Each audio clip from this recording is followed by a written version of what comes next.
जाना सही काम क्या करे नहीं उन्हें क्या काम क्या बंदा करे शादी तो पहले केड़ा काम सही थी उन्हें क्या मैं एक काम कराना 1 लाख तनख्वाह काम ही कुछ करना आई उन्होंने एक सर्फ की बाल्टी दी है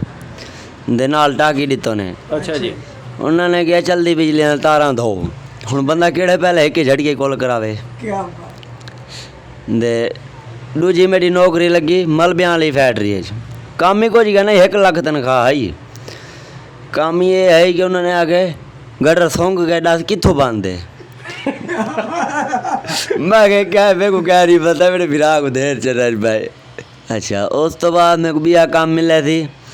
कपड़े वाली फैक्ट्री है काम ही कुछ करना ये 1.25 लाख रुपया तनख्वाह है उन्होंने कहा कि बाहर सोचो 1 लाख रुपया आमदा कित्थों है उस तो बाद मेरे काम मिलिया भी है एक उन्होंने क्या है कि कपड़े सी लेना है मैं क्या हाँ जी सी लेना दे कपड़े सीवन लग गया 1 लाख तनख्वाह है उन्होंने क्या बैठ बुढ़िया के कपड़े बड़ा के बनावने की वेल सबका माला ना आई। उस तो बाद एक थथड़ा जान दे वे मतलब क्या बाबा बड़कदा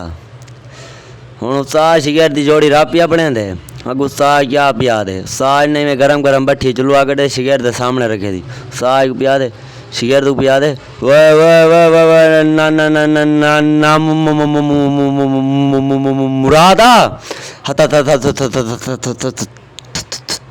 थोड़ा मार हाँ शिगर उस तो बाद बतला वार दे खाड़िए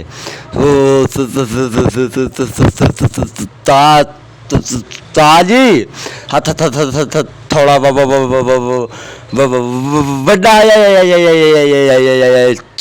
छोटा अगुशी सा क्या पिया दे ताजी